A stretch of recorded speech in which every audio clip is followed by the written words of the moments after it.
अगला जो है ये एक्टिविटी के आउटपुट का फिल्टर है, एक ऐसा फिल्टर है। और इसके बाद आप देख सकते हो कि सीधा फैन भी, यही फैन हवा को अंदर खींचता है जो इन फिल्टर्स के थ्रू पास करती है और यहाँ से हवा बाहर निकल जाती है। इतना ही सिंपल काम देगा ऊपर जो बटन लगे हैं उसी फैन की स्पीड से करने के लिए और ऑन ऑफ कर।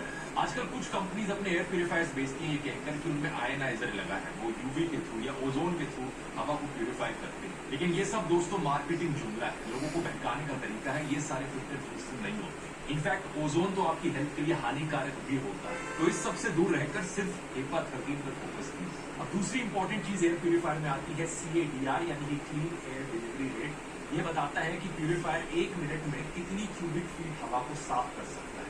जितना ज्यादा CADR होगा एयर प्यूरिफायर उतनी ही ज्यादा हवा को प्यूरिफाई करेगा और उतने ही बड़े एरिया को कवर कर पाएगा। वॉशिंगटन हेल्थ डिपार्टमेंट के मुताबिक CADR कमरे के एरिया से कम 2/3 होना चाहिए। यानी अगर आपका कमरा 300 स्क्वायर फीट का है तो आपको ऐसा एयर प्यूरिफायर लेना चाहिए जिसका CADR कम से कम 200 क्यूबिक फीट पर मिनट हो। और अगर कमरे की छत आपकी 8 फीट से ज्यादा ऊंची है तो इससे भी थोड़े ज्यादा CADR वाला प्यूरिफायर लेना चाहिए। तीसरी इंपॉर्टेंट चीज एयर प्यूरिफायर्स के बारे में है filter replacement cost. HEPA filters हर 6 से 12 महीने में बदलने पड़ते हैं। कुछ ब्रांड्स अपने फिल्टर्स बेचते हैं काफी महंगी कॉस्ट पर, 5 से 6 हजार रुपए के हो जाते हैं। तो इसलिए अपने बजट के हिसाब से ऐसा प्यूरिफायर लो जिसके फिल्टर आप रेगुलरली चेंज कर सकते हैं। क्योंकि अगर आप महंगा एयर प्यूरिफायर लोगे और फिल्टर नहीं बदलोगे तो आपका एयर प्यूरिफायर बेसिकली यूजलेस है। चौथी चीज एयर प्यूरिफायर्स के बारे में, आपका एयर प्यूरिफायर उस कमरे में लगा होना चाहिए जहां पर आप सबसे ज्यादा टाइम स्पेंड करते हैं, जैसे कि बेडरूम में जहां रात में आप 7-8 घंटे के लिए सोते हो। ये मिनिमम स्टैंडर्ड कह रहा हूँ। अगर आप ज्यादा एयर प्यूरिफायर्स लेना अफोर्ड कर सकते हो तो डेफिनेटली आपके घर के हर कमरे में एक एयर प्यूरिफायर लगा होना चाहिए। मकसद है यहाँ पर खिड़की दरवाजे सील करने के बाद एयर प्यूरिफायर का इस्तेमाल करके PM 2.5 की रीडिंग को 20 से नीचे ला। अब आप में से कुछ लोग कहोगे कि सोल्यूशन तो अच्छा है लेकिन हर कोई इसे अफोर्ड नहीं कर सकता, क्योंकि एयर प्यूरिफायर की कॉस्ट 10 से 30 हजार रुपए के बीच में होती है। तो ऐसी सिचुएशन में मैं सजेस्ट करूंगा दोस्तों कि आप घर पर अपना खुद का एयर प्यूरिफायर बनाएं। इसे कॉर्सी रोजेंथाल बॉक्स कहा जाता है। AI फिएस्टा पर यहाँ पर आप सवाल पूछकर देखो घर पर कॉर्सी रोजेंथाल बॉक्स कैसे बनाना है। बेसिक प्रोसेस यहाँ पर यह है कि आपको एक फैन खरीदना है, 4 HEPA फिल्टर्स खरीदने हैं जिनकी रेटिंग 13 से ऊपर की हो और कुछ ऐसा सा दिखने वाला आपको बक्सा बनाना है। इसके लिए आप गत्तों और टेप का इस्तेमाल कर सकते हैं। एक बॉक्स फैन की कीमत 1000-1500 रुपए की होती है। 4 HEPA फिल्टर्स 5000 रुपए के आसपास आ जाएंगे, तो टोटल खर्चा आपको 6500-7000 रुपए के आसपास ही पड़ेगा, जो कि एक्चुअल एयर प्यूरिफायर से काफी सस्ता होगा। आपको इन चारों फिल्टर्स को बेसिकली एक दूसरे से कनेक्ट करके ऐसा बॉक्स बनाना है जैसा इस वीडियो में दिखाया जा रहा है और टेप से इसके सारे गैप्स बंद कर देना है। इसके बाद कार्डबोर्ड से इस बॉक्स का बॉटम बनाकर उसको भी टेप से सील कर देना है और सबसे आखिर में फैन को टॉप पर इस तरीके से अटैच करना है जिससे कि हवा बाहर की तरफ दे। अब देखने में प्रोसेस काफी आसान लग रहा है तो आप सोचोगे यार कितना ही इफेक्टिव होगा खुद का घर पर बनाया एयर प्यूरिफायर, लेकिन आप हैरान हो जाओगे। US के national institute for occupational safety and health की रिसर्च से सामने आया कि खुद के बनाए हुए एयर प्यूरिफायर्स भी PM 2.5 की मात्रा को 73% तक कम कर सकते हैं। इसके अलावा अगर आपका घर फार्म हाउस में है और काफी जमीन है आपके घर के आसपास तो आप कुछ ऐसा भी कर सकते हो जो पीटर सिंह और नीनो कौर ने किया। ये दिल्ली में रहने वाले एक कपल हैं जिन्होंने प्लांट्स और पानी की मदद से अपने घर को एक एयर सेंचुरी बना दिया। अगर बाहर दिल्ली में AQI 300-400 है तो इनके घर में AQI केवल 10 से 15 तक ही रहता है। ये चीज इन्होंने की मेनली 2 तरीकों से।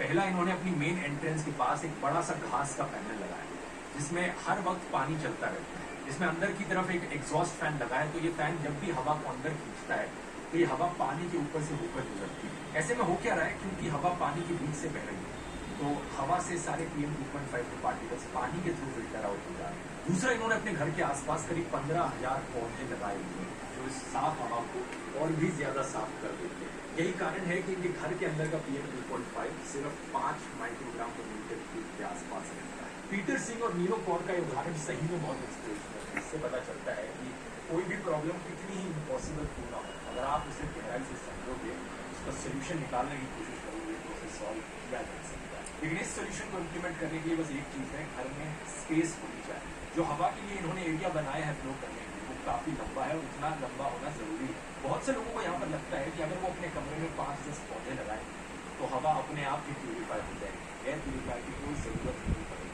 लेकिन ये एक बहुत बड़ा मिसकंसेप्शन है, ऐसा नहीं होता।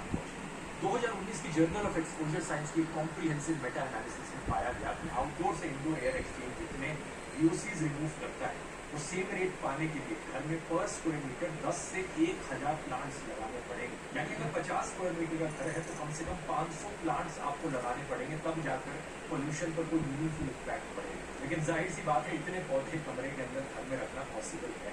ऊपर से PM 2.5 पर कोई भी मीनिंगफुल इम्पैक्ट नहीं होता प्लांट्स। एक स्टडी ने दिखाया कि कुछ स्पेसिफिक प्लांट जैसे कि एलोवेरा PM 2.5 को 5.2% से कम कर सकते हैं, मनी प्लांट 30% तक कम कर सकते हैं। लेकिन जब यही PM 2.5 की मात्रा 300 माइक्रोग्राम पर मीटर क्यूब हो जाती है तो मनी प्लांट का असर गिरकर सिर्फ 17.2% तक जाता है और एलोवेरा तो 0%। तो सवाल यहाँ पर यह है कि पौधों को घर में रखें या नहीं, तो इसका जवाब है ऑब्वियसली हाँ, क्योंकि पौधों के कई सारे और एस्थेटिक और साइकोलॉजिकल बेनिफिट्स हैं। ये कुछ हद तक VOCs और CO2 को जरूर रिमूव कर सकते हैं, लेकिन ये मत समझना कि पौधे लगाने से आपके कमरे में हवा अचानक से शुरू हो जाएगी। असली सोल्यूशन यहाँ पर वही इम्प्लीमेंट करने होंगे जो मैंने पहले बताया। अब एक आखिरी अहम चीज यहाँ पर आती है जिसको काफी सारे लोग विरोध कर देते हैं, वो है इंडोर एयर पोल्यूशन रिसोर्स। हम इतना एफर्ट कर रहे हैं यहाँ पर पोल्यूटेड हवा को साफ करने के लिए जो बाहर से आ रही है, लेकिन तब क्या होगा जब पोल्यूशन घर के अंदर से ही आ रही है। इंडोर एयर पोल्यूशन के सबसे बड़े सोर्सेज हैं दोस्तों कुकिंग, खाना पकाना, अगरबत्तियां और मोमबत्ती। दिल्ली NCR में की गई एक स्टडी ने बताया कि 14 बाय 10 बाय 8 फीट के कमरे में अगर खिड़की खोलकर भी अगरबत्ती जलाई जाए तो PM 2.5 का लेवल इमीडिएटली 779 माइक्रोग्राम पर मीटर क्यूब तक पहुंच जाता है। तो बाहर के भी किसी पोल्यूशन से कहीं ज्यादा हानिकारक। अब बहुत से लोग ये बात सुनकर कहेंगे ये एंटी हिंदू, हमें तो पता था ध्रुव राठी एंटी हिंदू है, इसने अब अगरबत्तियों के खिलाफ भी बोलना शुरू कर दिया। लेकिन मैं यहाँ पर आपको दोस्तों बस बेसिक फैक्ट्स बता रहा हूँ, आप इस पर एक्शन लो या ना लो ये आपकी मर्जी है। सच बात यही है दोस्तों कि जो भी चीज जलती है, जहाँ जहाँ इनकम्प्लीट कंबशन होती है, वहाँ PM 2.5 की मात्रा ज्यादा हो। अगरबत्तियां, मोमबत्तियां, सिगरेट, लाइटर और यहाँ तक कि कुकिंग भी। जब आप खाना पकाने के लिए गैस स्टोव का इस्तेमाल करते हो तो उससे कार्बन मोनोऑक्साइड, नाइट्रोजन डाइऑक्साइड और PM 2.5 निकलते हैं। इसके अलावा बेंजीन, हेक्सेन और टोल्यूइन जैसी 21 तरह के VOCs भी निकलते हैं। इन सभी से एस्थमा और कैंसर का रिस्क बढ़ता है। एक ऑब्जर्वेशनल रिसर्च के मुताबिक गैस स्टोव वाले घरों में बच्चों को एस्थमा होने का खतरा 42% ज्यादा होता है। रिसर्च दिखाती है कि कुकिंग के दौरान इंडोर PM का लेवल 44 से 159% तक बढ़ जाता है, वहीं गैसेस का लेवल 21 से 106% तक बढ़ जाता है। इसी पोल्यूशन के कारण एडवाइस किया जाता है कि घर में गैस की जगह इलेक्ट्रिक इंडक्शन स्टोव का इस्तेमाल करें। लेकिन ऐसा नहीं है कि इंडक्शन का इस्तेमाल करने से पोल्यूशन पूरा खत्म हो जाएगा, उससे भी कुछ पोल्यूशन जरूर होता है। अब यहाँ पर हम खाना बनाना तो बंद कर नहीं सकते, तो सवाल ये उठता है कि क्या किया जाए ऐसी सिचुएशन। इसका सोल्यूशन बड़ा सिंपल है दोस्तों, खाना बनाते समय किचन की खिड़कियां खोल कर दें। इसके अलावा एग्जॉस्ट फैन का इस्तेमाल करें कूल करने में। इनफैक्ट कुकिंग खत्म करने के 15 मिनट बाद तक भी एग्जॉस्ट फैन को चालू रखा करें।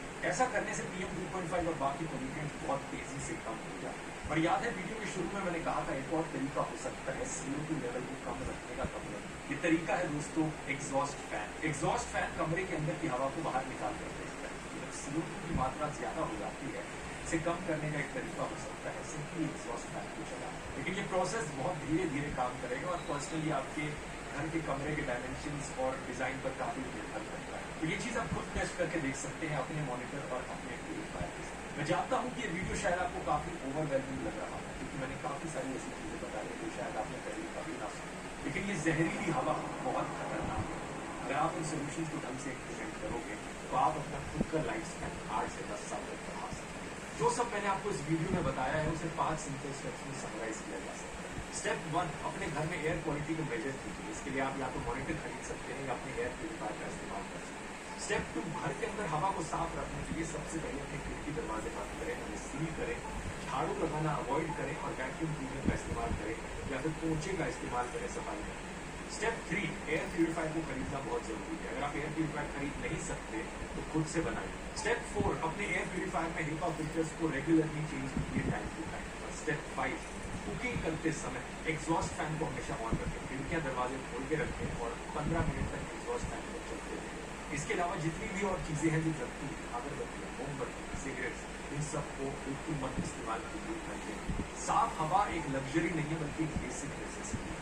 जैसे आप साफ पानी पीने के लिए RO लगाते हैं, वैसे साफ हवा के लिए इन सारी स्टेप्स को आपको इम्प्लीमेंट करना पड़ेगा। और ये भी याद रखिए कि ये सब पर्सनल स्टेप्स हैं। At the end of the day air pollution को टैकल करने के लिए गवर्नमेंट के लेवल पर एक्शन लिया जाना बहुत जरूरी है। तो इसलिए सरकार को प्रेशराइज करने के लिए भी अपनी आवाज उठाते रहे, जहां हो सके प्रोटेस्ट कीजिए और एयर पोल्यूशन को नंबर 1 मुद्दा क्योंकि ये समस्या आपसे और आपके परिवार से जुड़ी है, तो जरूरी है कि आप खुद अपनी तरफ से इससे बचने के लिए हर कोशिश करें, और साथ ही आपको हेल्थ इंश्योरेंस और टर्म इंश्योरेंस भी लेना चाहिए। और ऊपर से जीएसटी कम होने के बाद तो इंश्योरेंस और सस्ता हो गया है, अब आप कम प्रीमियम से ज्यादा कवर ले सकते हैं। इसका लिंक डिस्क्रिप्शन में दिया है, जहां आप ट्रस्टेड इंश्योरेंस पार्टनर्स के प्लान को कंपेयर कर सकते हैं।